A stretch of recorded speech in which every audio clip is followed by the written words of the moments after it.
څنګه چې مونږ سیملټینیس لینیر ایکویشنز چې کوم دا په کریمر رول او انورجن میتھډ چې کوم دا هغه په کیلکولیټر باندې زده کړو چې څنګه به مونږ سیملټینیس لینیر ایکویشنز په کیلکولیټر باندې سال کوو په کریمر رول او انورجن میتھډ باندې. اوس یو شارټ کټ میتھډ دی په کیلکولیټر کې یو بل کمانډ هم استعمالیږي چې کله تاسو سیملټینیس لینیر ایکویشنز چې کوم دا هغه سال کوئ، یعنی دا ایکویشنز چې کوم دا مونږ سال کوو د x او د y ویلیو لپاره چې د x ویلیو به سره راځي په دې ایکویشن کې او د y ویلیو به سره راځي. د دې لپاره مونږ دا سال کوو یو بل شارټ کمانډ چې کوم دا هم په کیلکولیټر کې استعمالیږي. او د هغې لپاره تاسو له ضروري دا دی چې تاسو دا وپېژنئ چې د دې ایکویشن نه به تاسو کوفیشنټ څنګه روباسئ.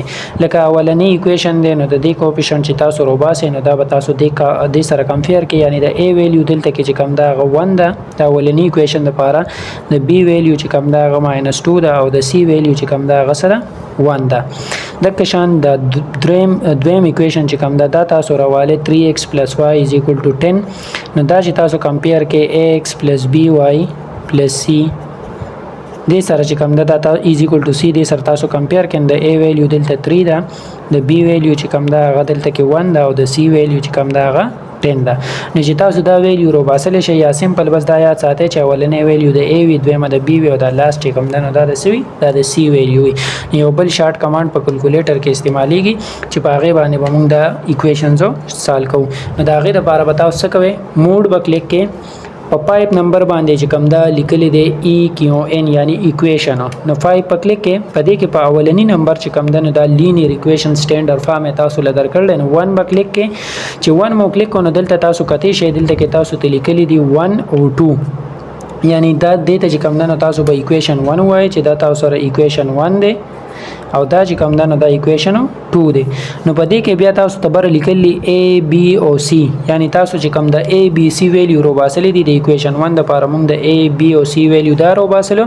نو دک ویلیو به تاسو د کې پټ کې، یعنی د دې دا کوفیشنټ سمپل پټ کول. نه د a ویلیو سره 1 دا = بیا د b ویلیو -2 دا بیا به = پرس کې او بیا چې کوم دا د c ویلیو تاسو سره 1 دا.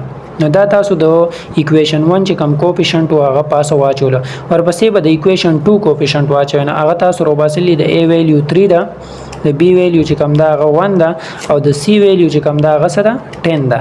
نو چې کله تاسو دا اساین کړلو، یعنی د اولنی ایکویشن کوفیشنټ مو واچول، د دویم ایکویشن کوفیشنټ مو واچول، بیا به = ساين پرس کې. نو چې کومه دا ویلیو رااله دا تاسو سره د x ویلیو رااله، یعنی د x ویلیو دلته تاسو له درکړه چې 3 ده او ورپسې چې کوم دنه بل تاسو له څه ویلیو درکړه د y ویلیو درکړه چې هغه سره 1 ده. نو په دې طریقه باندې هم چې کوم دنه تاسو سیستمز اپ لینیر ایکویشن سال کولی شي او دا غي نه چې کوم دا د ویریبلز ویلیو روباسل شي. لکه دا بل چې کوم دا مونږ یو اگزامپل واغستو چې مونږ سره دا یو ایکویشن راکړی د x - 2y - 1 = 0 and 2x + y + 3 = 0. اول به دا تاسو سټانډرډ فارم کې لیکئ. د لینیر ایکویشن چې کوم سټانډرډ فارم دی هغه مونږ سره د ax + by = c، یعنی دا کانسټنټ ټرم به تاسو د ایکوال ساين نه غسې ټاړو. نه دا بشي x - 2y = 1 بشي. نو دا یو ایکویشن راغی. بیا به تک شاندغه ایکویشن چې کوم دا دا هم تاسو سټانډرډ فارم کې لیکئ 2x + y + 3 = 0. دا سټانډرډ فارم کې نه دا به تاسو سټانډرډ فارم کې لیکئ چې 2x + y = -3.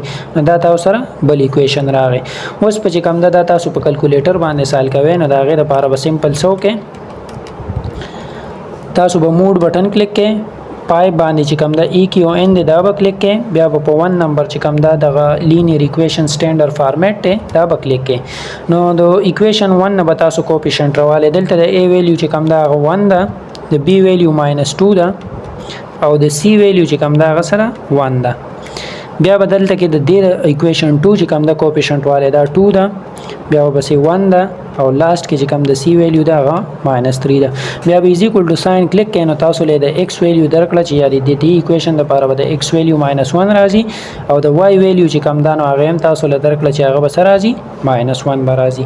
نو کچری تاسو په دې ایکویشنز کې چې کوم دا ویلیوز واپس ریپلیس کې، یعنی په دې ایکویشن کې ریپلیس کې، دا به تاسو له دا دواړه ایکویشنز چې کوم دا سټیسفای کوي.